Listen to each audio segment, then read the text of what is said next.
¿Quién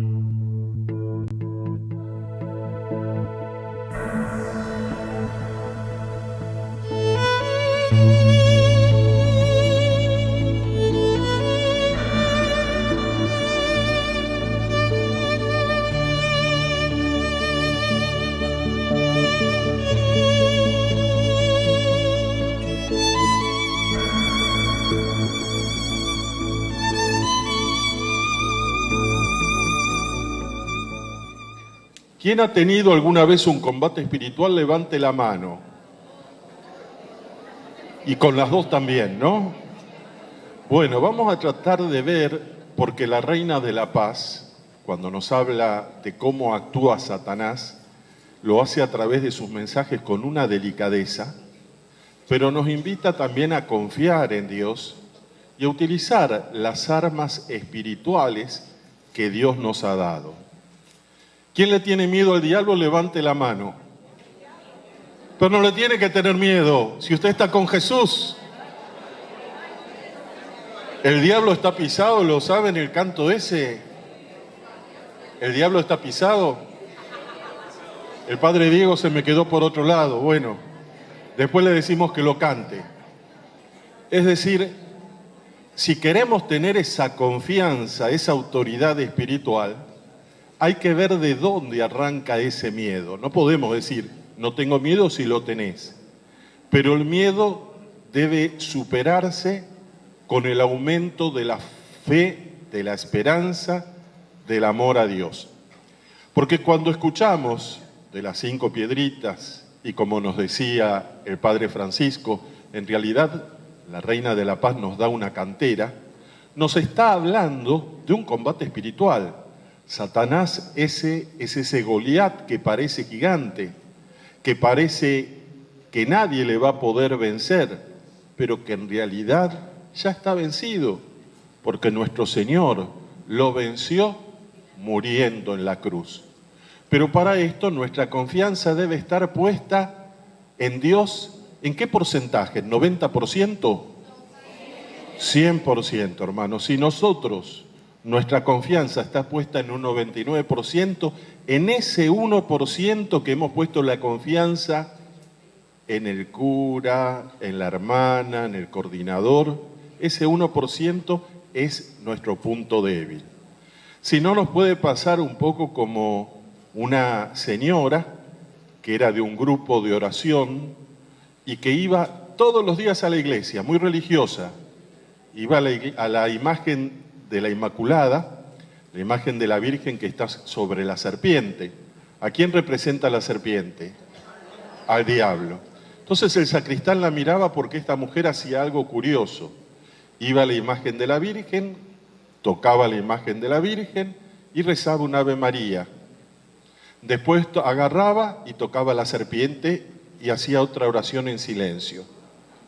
Y el sacristán le dice, ¿pero qué es lo que hace usted? Ay, es que si me falla la Virgen, al menos me va a ayudar. Quizá ustedes no están porque ustedes son de grupos de oración, tienen tareas, pero yo he conocido católicos que van al Reiki, van al yoga, a la metafísica, y mezclan, y tienen hasta argumentos para decir, pero falta esa confianza en el poder del Señor. Nosotros tenemos no solo 5 piedritas en este combate espiritual, sino que tenemos muchas más, como hemos escuchado a lo largo de estos días. El combate espiritual lo tiene aquel que está siendo llamado por nuestra Madre a una conversión, a un acercamiento, y ese combate espiritual hasta lo tiene el Papa. Les voy a compartir una confidencia de nuestra arquidiócesis. Hace algunos años atrás sentimos que nuestra Madre nos hacía sentir que todos son hijos suyos, incluso aquellos que no la aceptan como madre, nuestros hermanos evangélicos. Y entonces sentimos que nuestra Madre pedía que hiciéramos un encuentro interreligioso. Y a veces el Señor nos pone sueños en el corazón de cosas muy grandes que uno se asusta porque dice, pero ¿cómo vamos a llevar esto adelante? Pero si el sueño viene de Dios, Dios va a ir dando los elementos, poniendo las personas, y empezamos a soñar con un encuentro entre católicos y evangélicos en Buenos Aires. ¿Y en qué lugar? Y bueno, tal salón, tal teatro. Y si vamos al Luna Park, el Luna Park es el estadio cubierto más grande.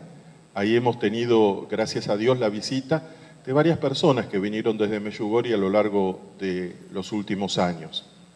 Y bueno, pero eso tenemos que ir a pedirle permiso al cardenal, Jorge Mario Bergoglio, y lo dará. Y bueno, comprobar no perdemos nada. Y fuimos y le pedimos permiso, pero alguien muy pícaro del equipo dice, ¿y qué tal si nos animamos a invitar al padre Raniero Canta a la Mesa? ¿Saben quién es el padre Raniero Canta a la Mesa? Es un capuchino que es predicador de la Casa Pontificia. Es decir, todas las personas, especialmente cardenales, obispos, sacerdotes que trabajan en el Vaticano, tienen un predicador que les da retiro, que está para confesarse.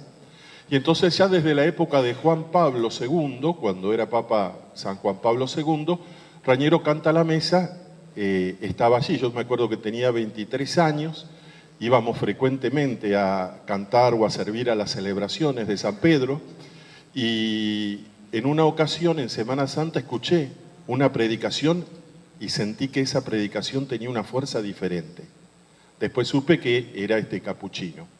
Un hombre más de 85 años, pero con una fuerza del Espíritu Santo impresionante. Y bueno, animémonos. Entonces le hicimos llegar y aceptó la invitación. Y ya que está del lado evangélico, ¿por qué no aprovechamos que Marcos Witt, que es un cantante, está por la zona? Bueno, vamos a ver. Y fuimos a pedirle permiso a Monseñor Bergoglio y dijo que sí. Y le dijimos, y bueno, ¿y usted podría venir como para compartir una enseñanza, un mensaje? Dejen que lo piense y les respondo. A los 10 días aproximadamente respondió, esta fue que sí. Fue un encuentro hermoso, el 80% era católico, un 20% aproximadamente evangélico. Lo que hacíamos era orar juntos, pedir el poder del Señor, pedir la intercesión de María, y esto con respeto, lo aceptaban nuestros hermanos evangélicos. Y el respeto es el primer punto para que Dios pueda actuar profundamente. ¿Y qué tiene que ver este testimonio con el combate espiritual? En un momento, cuando estábamos en el escenario, viene uno de los organizadores y dice, llegó el cardenal Bergoglio. ¿Y dónde está? Está ahí sentado en las gradas, entre la gente.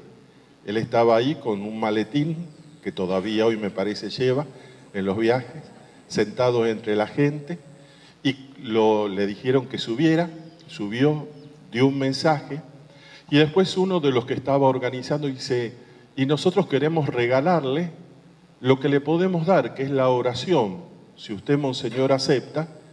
Y entonces, el entonces cardenal Bergoglio se arrodilló ahí en el escenario, y 6.000 personas, católicos, evangélicos, levantaron la mano en esta oración que fue guiada y donde realmente fue esa efusión del Espíritu Santo, un gesto que después repetimos cada año con él en la misa que hacían los diversos grupos de oración de todos los movimientos, cuando terminaba la misa, de orar por él, y que él pidió ese 13 de marzo del 2013 que hiciéramos por él, cuando dijo, antes de darle la bendición, les voy a pedir que oren por mí para que Dios me bendiga.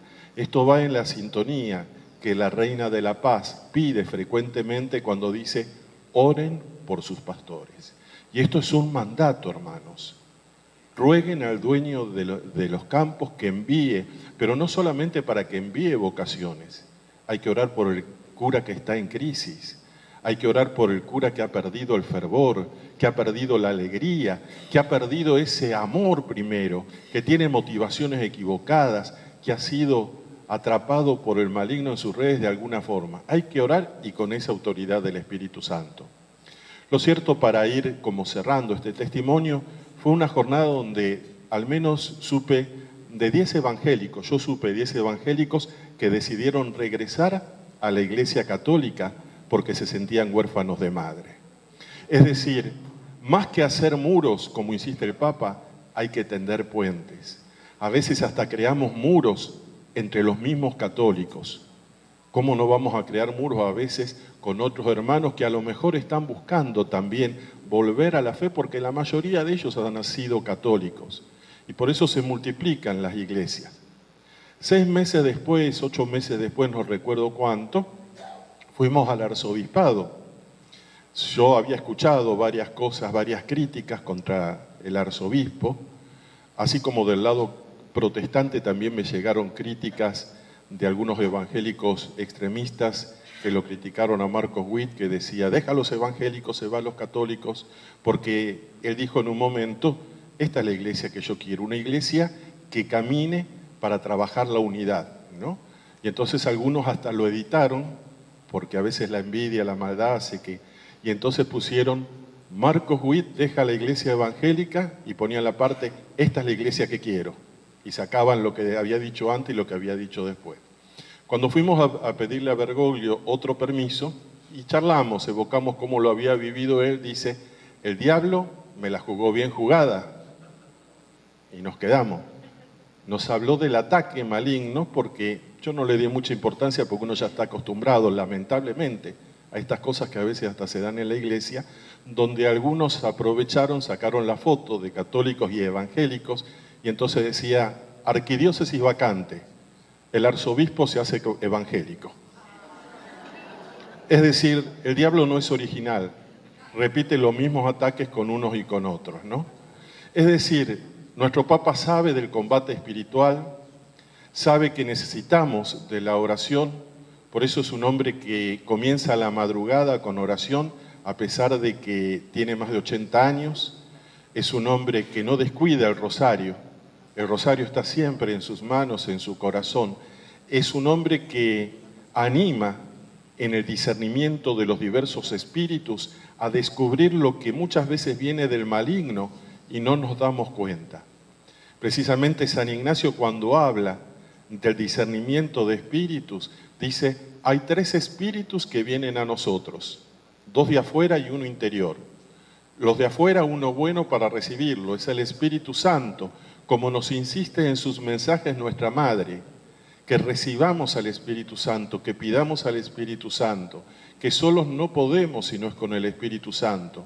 Él nos tiene que dar la dirección de cómo llevar los grupos, de cómo fomentar la unidad en los movimientos, en los grupos, cómo hacer para estar en comunión con nuestros pastores y con los demás hermanos en la iglesia, en los diversos movimientos, cómo salir a buscar a las ovejas alejadas.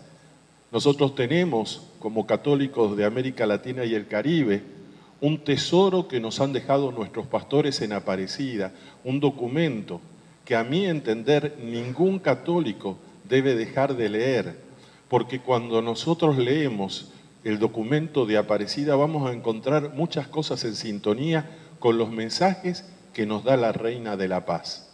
Ciertamente, como los obispos que estuvieron reunidos allí son hombres, tienen esa impronta más organizada, más estructurada, más rígida en algunos aspectos, María dice muchas de las cosas semejantes con esa dulzura, con esa delicadeza que es propia de la mujer, propia de una madre. Por lo tanto, no nos asombre si tenemos combate espiritual, pero tengamos presente que como nos enseña el Evangelio de Juan, el combate no es solo contra Satanás, sino también contra el mundo y contra la carne. Nos dice el Evangelio de Juan, cuando ora el Padre, están en el mundo, pero no son del mundo. El problema es cuando hemos estado en el mundo, tenemos una experiencia del amor de Dios, de la Reina de la Paz, hemos hecho una peregrinación, nos hemos emocionado, nos hemos confesado quizás después de mucho tiempo, o a lo mejor lo hacemos con frecuencia, pero fue una confesión diferente porque vimos cosas nuevas, pero luego regresamos y nuestros hábitos, nuestras costumbres que no eran de Dios, empiezan como a jalarnos nuevamente para apartarnos del Señor. Y en este sentido, cuando queremos llevar la espiritualidad de la Reina de la Paz a los diversos ambientes del mundo, debemos pedir al buen espíritu, al Espíritu de Dios, el discernimiento, la sabiduría, la prudencia, porque si no podemos hacer como una hermana que vino a una peregrinación y tuvo un propósito muy bueno que seguramente le inspiró la madre, de empezar a servir en los hospitales, leer los mensajes de la Reina de la Paz en los hospitales. Y entonces fue a un hospital y había un joven que había tenido un accidente en una motocicleta, entonces estaba con mascarilla de oxígeno, con los brazos enyesados, pero plenamente consciente. Pero no podía hablar por la mascarilla y los brazos enyesados, entonces la hermana le anuncia de Meyugori y le empieza a contar la historia. Pasaron 15 minutos y la hermana le hablaba, empezó por los mensajes primeros y siguió por los segundos, ya pasaban 2 horas y el muchacho lloraba y se iba poniendo, entonces la mujer, esta servidora, esta laica, se alegró porque dice, está aceptando el amor de María. Vaya a saber si no está teniendo una aparición, aunque yo no la vea a la Virgen. Y al joven se le caían las lágrimas y abría la boca. Y ahora va a pedir para confesarse, decía. Y le saca la mascarilla de oxígeno y le dice, me estaba ahogando porque me estaba pisando la manguera.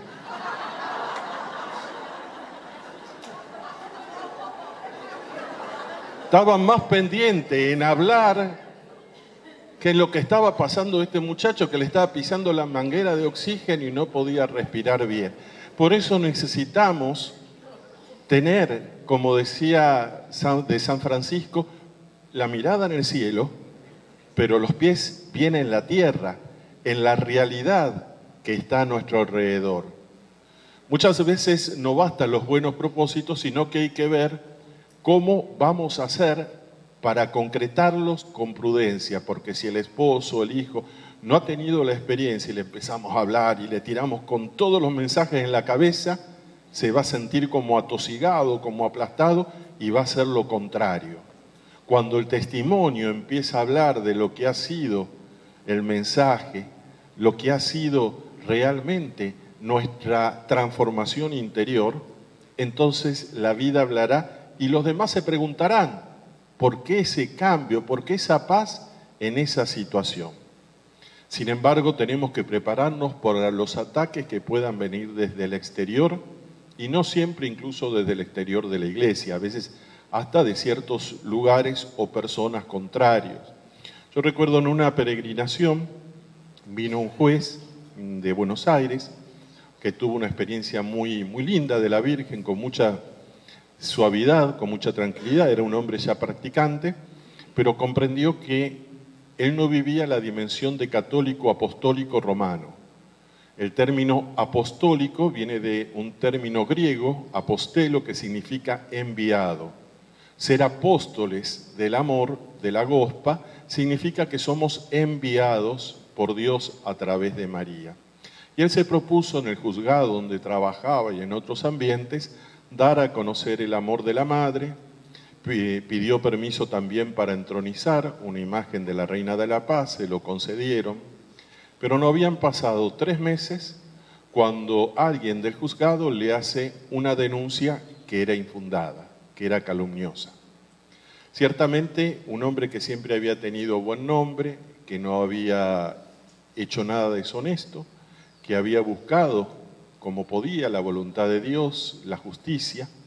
Entonces empezó por una situación de mucho dolor interior, ¿no? Llegaba el día donde él tenía que hacer el descargo y vino a verme, estuvimos conversando y mientras yo lo escuchaba, oraba en mi corazón.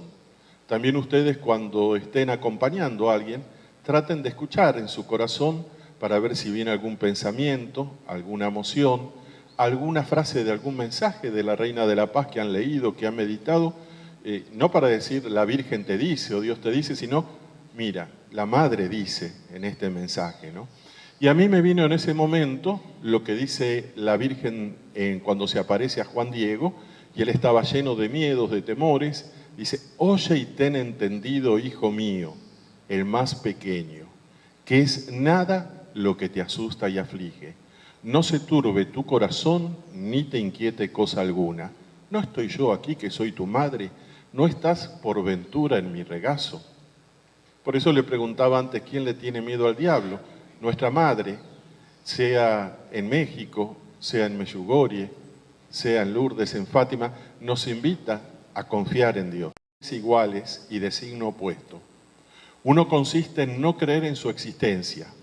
El otro error en creer en los diablos y sentir por ellos un interés excesivo y malsano.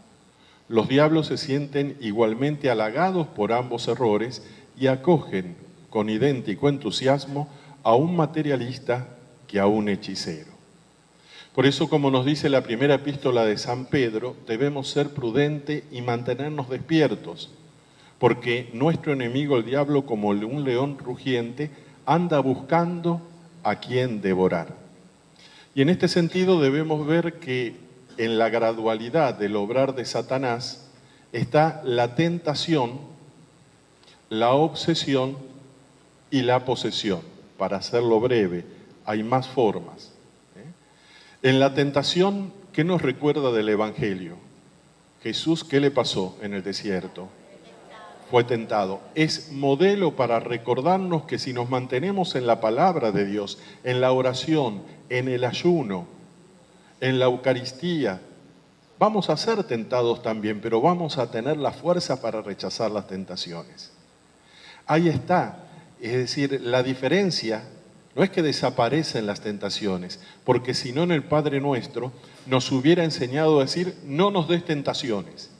No, dice, no nos dejes caer en la tentación, porque la tentación que es vencida me fortalece espiritualmente, me ayuda a crecer en méritos en la vida espiritual y para el cielo, y me ayuda a ser más comprensivo con las personas de la familia que están siendo tentadas o que incluso han caído. Porque si nosotros no hemos caído en la tentación que cayeron los otros, no ha sido por mérito propio, sino por misericordia de Dios, por gracia de Dios. Y muchas veces nos encontramos con una dureza que hay en el corazón de algunos católicos, una falta de misericordia que no es lo que brota del corazón de nuestra Madre. Debemos pedirle al Señor ese cambio de corazón, esa transformación de corazón. El Catecismo de la Iglesia Católica, en el número 2851, nos dice que el mal no es una abstracción, sino que designa una persona, Satanás, el maligno, el ángel que se opone a Dios, el diablo, y entre paréntesis pone el Catecismo, día, el guión, bolos, es aquel que se atraviesa. Significa esto, se atraviesa en el designio de Dios y su obra cumplida en Cristo. Por eso, en ocasiones, uno se dispone a hacer una obra de Dios y pueden aparecer obstáculos que vengan del maligno. Otras veces no, son los obstáculos de la vida. No le echemos la culpa del diablo a todo. Hay personas que cualquier enfermedad el diablo metió. Y ya entramos en lo que es la obsesión, no la obsesión como algo espiritual, sino la obsesión psicológica. Hay cosas que se le echa la culpa al diablo y un profesional de la salud católico puede ayudar a resolver. Y en este sentido es importante que en la formación se formen profesionales, especialmente profesionales de la salud, que integren la espiritualidad, porque está demostrado hasta científicamente cómo personas que se abren a la oración, que empiezan a rezar el rosario y que estaban enfermas, tienen una recuperación mucho más veloz. El sistema inmunológico se fortalece mucho antes. Jesús nos enseña a orar, no caer en la tentación. Y cierro el tema de la tentación con un mensaje del 25 de marzo del 90 que dice, queridos hijos, yo quisiera protegerlos de todo aquello que Satanás les ofrece y con lo cual quiere destruirlos.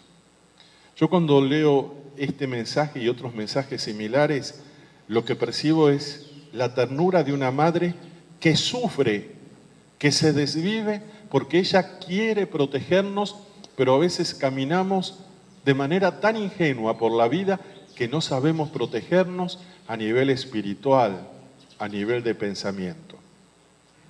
Yo comparto un testimonio que me sucedió hace como 15, 18 años en México. Había estado predicando en Guadalajara, en Ciudad de México, y en un día que teníamos libre, me invitaron los laicos que organizaban esta misión a visitar unas pirámides ahí cerca.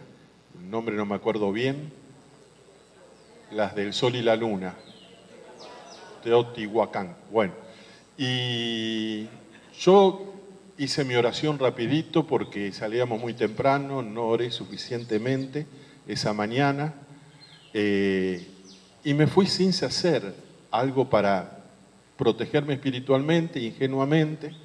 Llegamos a las pirámides, subimos a la pirámide del Sol, y ahí había gente que estaba en la nueva era, seguramente, llamando al sol, haciendo cosas de energía, y empecé a sentirme mal. Lo atribuí a lo mejor a la altura. Después bajamos la pirámide, fuimos a un museo, habían cuerpos momificados, nos dijeron que cuando un pueblo vencía al otro, lo sacrificaban a nombre de estas deidades, y cuando regresé al lugar donde me estaba alojando me sentí mal, pero me di cuenta que no era un malestar solo físico, era algo diferente que no había percibido anteriormente. Y al día siguiente tenía evangelización en la ciudad de Cuernavaca. No dormí en casi toda la noche, estuve orando, la oración me hizo sentir un poco mejor, pero recién en la jornada, cuando celebré la Eucaristía, sentí que algo se desprendía de mí. Y cuando terminó el congreso, dos servidoras de la comunidad dice: Padre, ¿podemos hacer una oración por usted? Y yo le dije: ¿cómo no? Es lindo que a nosotros los curas también nos hagan oración. Y entonces, cuando nos hacen la oración, una de las señoras dice: Padre, es importante por todos los lugares que ustedes andan que haga oración de protección cada mañana. Y yo dije: ¿quién le sopló a esta señora que esta mañana, ¿no? Seguramente el Espíritu Santo. Y ahí en la Basílica de Guadalupe, en la capilla del Sagrario, compuse mi primera oración de protección y salió un librito que es Protege tu vida. Porque me di cuenta, algo que a mí me llamaba la atención, que había conocido sacerdotes muy ungidos, muy llenos de Dios, que empezaban a hacer obras hermosísimas, y cuando a lo mejor regresaba a predicar a esa ciudad, me decía: no, el padre dejó el ministerio, no, el padre hizo esto, el padre se fue. Pero no solo sacerdotes, matrimonios que a lo mejor estaban muy comprometidos, no, se separaron, no, se alejaron de la iglesia, no se hicieron evangelios. Dios, pero ¿cómo es posible? Cuando algo se repite demasiado, entonces no es para tenerle miedo a Satanás, pero para decir: debemos pedirle al Señor que nos proteja espiritualmente con su sangre. Y por eso nuestra Madre nos dice: yo quisiera protegerlos de todo aquello que no viene de Dios. ¿Cuántas veces dejamos que en nosotros entren cosas porque no estamos en la presencia de Dios? Más allá de la oración hecha con el corazón del rosario, está la oración del corazón que podemos hacer cuando subimos a un autobús, cuando vamos a un restaurante. Dios no se queda afuera del restaurante, Dios no se queda fuera del autobús, Dios viene con nosotros en todos los momentos. Y termino con un relato, el tema es mucho más largo, pero quiero terminar con el relato de un convento, ¿no? Con esto de que no hay que tenerle miedo al diablo porque el diablo está pisado, ¿no? Como dice el canto. Después el Padre Diego nos va a acompañar en ese canto para proclamar que así como María lo pisó también, ¿no? Nosotros no debemos tenerle miedo si estamos en sintonía con Jesús y con María. Resulta que en ese convento, serían unas 15, 16 monjitas, la superiora estaba preocupada porque se daba cuenta que todos los meses desaparecía dulces, chocolates de la despensa. Entonces vieron, siempre se le echa la culpa a los jóvenes, ¿no? ¿Será la novicia? ¿Será la hermana más joven? ¿Quién será que se come? La superiora estaba preocupada porque no llegaban al fin de mes con el dulce de leche, En otros lugares le dicen arequipe, bueno, los bombones que tenían para fiestas especiales de la Virgen desaparecían, ¿no? Entonces la superiora dice, yo me voy a esconder porque acaba de llegar la nueva carga de dulces, de chocolate en la despensa y seguro que esta noche viene la novicia. Y ahí ya estaba pecando la superiora, porque estaba prejuzgando, no sabía quién era, pero como era gordita, y a los gorditos enseguida, se la agarran con los gorditos enseguida. Bueno, lo cierto es que se escondió, fue con la linterna, se escondió, dejó todo oscuro, detrás de unas cajas, pero ya iba pasando 1 hora, 2 horas, estaba quedando dormida la superiora, dice, no va a venir, me voy a dormir. Y cuando se estaba por levantar, escucha un ruido. Alguien que arrastraba los pies. Arrastra los pies, mira entre las cajas y con gran sorpresa se da cuenta que era la monja más viejita del convento, con 86 años. En una mano la linterna y en otra la cuchara. La monjita mira para un lado, para el otro, deja la linterna, abre la caja grande del dulce de leche y empieza a dar leche. ¿Cómo llegó a esa edad sin diabetes? Yo no sé. Pero cuando estaba en lo mejor del dulce de leche, la superiora que se estaba enojando, para mí se estaba enojando porque también había juzgado, pero bueno, estaba ahí, y dice, yo a esta le tengo que dar un susto. Y entonces pone las manos así juntas y dice, ¡oh! Y del susto a la viejita se le cae la cuchara y pregunta, ¿quién anda por ahí? Y entonces la superiora dice, ¡el diablo! La viejita agarra la cuchara y dice, ¡ay, menos mal! Pensé que era la superiora.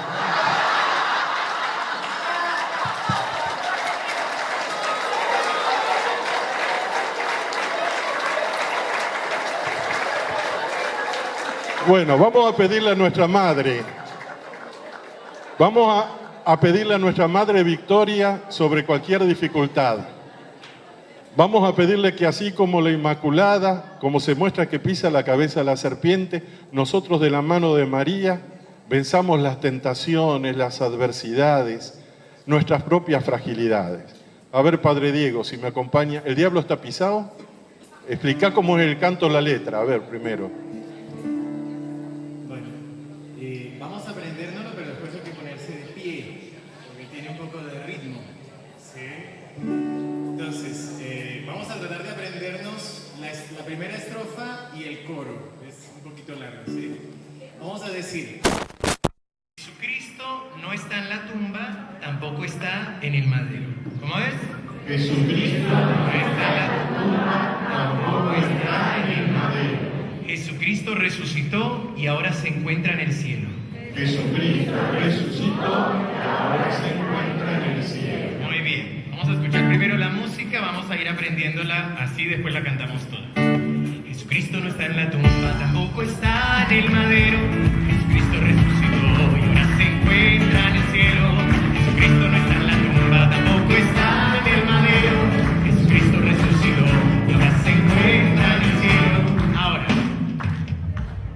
yo digo, y desde allí ha de venir, y ustedes me dicen, a levantar a su pueblo, y desde allí ha de venir, a levantar a su pueblo, y desde allí ha de venir, a levantar a su pueblo, y desde allí ha de venir, a levantar a su pueblo. Y ahí llega la parte más difícil de toda la canción, que dice así: el diablo está pisado, está pisado, está pisado. El diablo está pisado, está pisado, está pisado.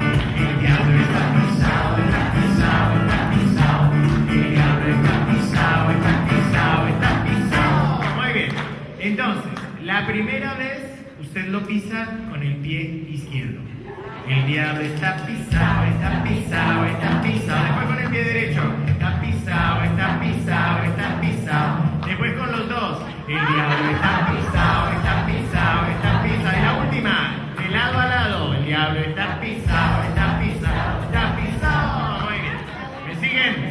mientras vamos pisando, pensamos la envidia, los chismes, la rivalidad, todo lo negativo. Amén. Vamos de pie, vamos todos. Sí.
Par de preguntas solo, una para usted.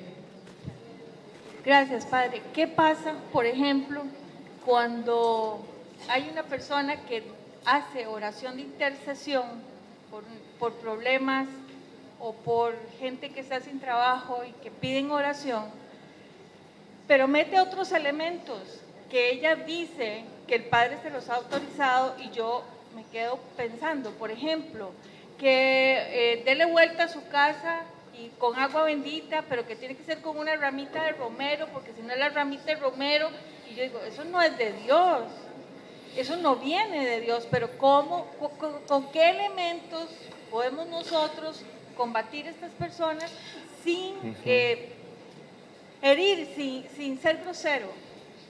Gracias. La Iglesia nos ha dado los sacramentales como el agua bendita, como la sal exorcizada, como el aceite bendecido, que no es el aceite para la unción de los enfermos, pero debe utilizarse con prudencia. En ese sentido, el ritual enseña cómo debe usarse. Ahora, cuando alguien dice, para que tenga efecto hay que usar la ramita de romero o de gomero, eso ya es superstición. Es tomar el sacramental, pero ponerle cosas que no nos enseña nuestra Madre la Iglesia. Entonces también en esto debe haber una formación, porque es un poco como decía esta gente que iba a Medjugorje pero no pasaba debajo de la escalera. Sí. Última pregunta. Gracias, Padre. Usted habló de esta historia de la hermana que veía a la Virgen y que le había dicho al final, sepárate de tu marido. Y que sabemos todos que es hasta que la muerte nos separe. Hay casos extremistas. ¿En qué casos hay que alejarse? Esa era mi pregunta. Y y sin fallar al combate espiritual para los que estamos más cerca de la Virgen. Sí, gracias por la pregunta porque me sirve para aclarar. Hay casos donde no es posible la convivencia ya. Entonces la persona, ya sea con un acompañamiento espiritual, con un camino de discernimiento, se ve que es buena, no es buena, es el mal menor el tema de la separación. En este caso concreto es porque había una infidelidad de la parte de la misma mujer que comenzó en su corazón y terminó concretándose. Entonces Dios no quería no solo la separación en ese caso, sino que no quería la infidelidad esa de corazón que estaba viendo, entonces porque era como un justificativo, era querer instrumentalizar a la Virgen. A veces hay personas que instrumentalizan a nuestra Madre y eso es un pecado muy grave, ¿no? Entonces, pero en el caso a veces, y sabemos que debe haber un acompañamiento a los matrimonios en crisis, cuando nosotros en nuestra comunidad todos los años, con un equipo de servidoras, servidores, se dan retiro para matrimonios. Y hemos tenido casos de 2 parejas que llegaron separadas, estaban separados, pero querían reconstituir su matrimonio. Y cuando hicieron este retiro de fin de semana y se comprometieron a orar juntos el rosario, tuvieron una restauración matrimonial. Pero debe haber cambio de comportamiento y actitudes, porque llega cada uno al matrimonio con su historia, y esa historia, bueno, pero si no hay tiempo, si no hablaríamos un poco más de esto, ¿no? Pero este tema porque Satanás ataca mucho la familia también. Entonces hay que tratar de evitar llegar al divorcio, pero hay que empezar a preparar a los jóvenes en lo que significa la formación afectiva, emocional y la sanación de las heridas para que esa explosión no se haga luego dentro del matrimonio. Lo mismo pasa con los curas, a veces hacen la crisis o la explosión a los 2 años, 3 años, 10 años de ordenados, cuando ciertas cosas se podrían haber trabajado durante la formación dentro del seminario.